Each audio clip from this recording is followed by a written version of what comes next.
The far-left activist accused of trying to assassinate a Democrat mayoral candidate in Louisville, for those of you there watching, is due back in court next week. Police say 21-year-old Quintez Brown opened fire on Craig Greenberg in his campaign office on Monday, but a staffer managed to slam the door, and Greenberg only had his clothing grazed. But just days later, literally days, Brown was released from prison after Black Lives Matter Louisville posted his $100,000 bail, and he's on home confinement. Now, the mayoral candidate who was targeted got some problems, saying our criminal justice system is clearly broken. It is nearly impossible to believe that someone can attempt murder on Monday and walk out of jail on Wednesday. Maybe that's why he's running for mayor, to change that. And Kentucky Senator, remember this happened in Kentucky, Senator Mitch McConnell called out the double standard in the response to this attack by the suspect, who was once honored by the Obama Foundation and also appeared on MSNBC with Joy Reid. Take a listen. I'm confident that if activists claiming to be conservative tried to assassinate a politician, whatever his mental state, the media would open a 24/7 national conversation about rhetoric on the right.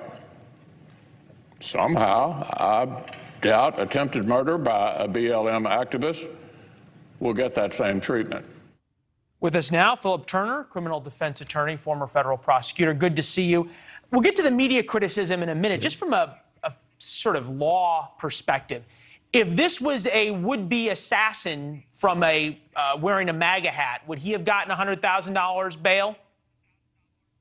I don't believe so. He would be detained. He'd be in custody.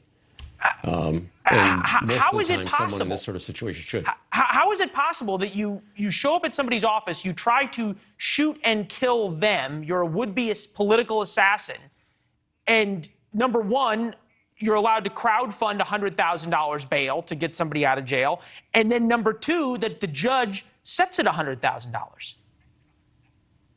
Well, it's amazing, but this is happening in other circumstances also.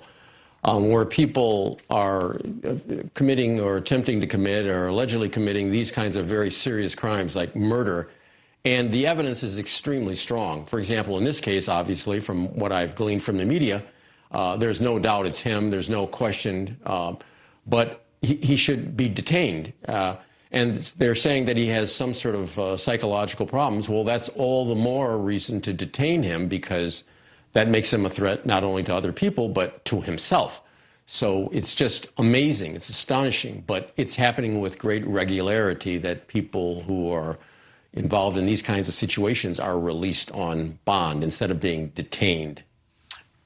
Somebody who was detained for an awfully long time was Kyle Rittenhouse, and you were with us through that trial and had some really incredible insights on that. Just a side-by-side.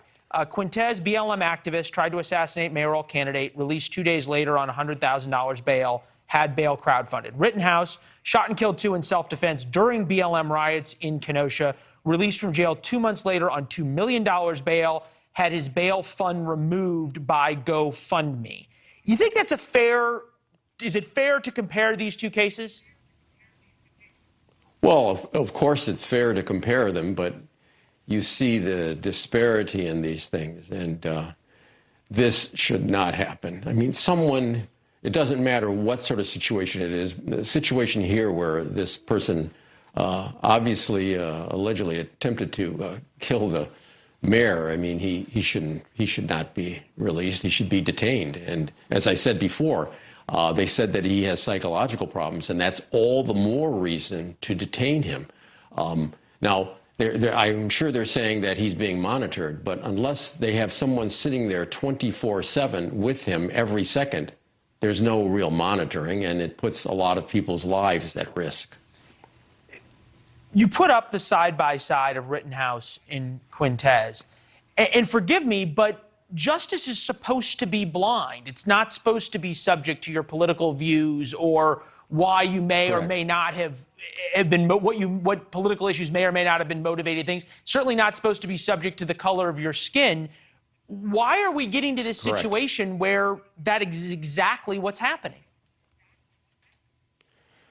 Well, you're right. It should not be happening, and that shouldn't be the criteria at all, but that is where we're coming to, because people get intimidated and then they make these kinds of decisions to release someone who clearly should not be released.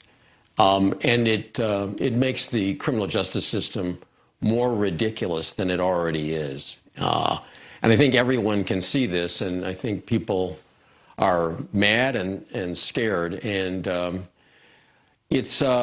criminal justice system for many, many years has been criticized for being unfair in various ways. Well, this is certainly some very stark unfairness here. And it's dangerous. That's the bottom line, and to release someone like this.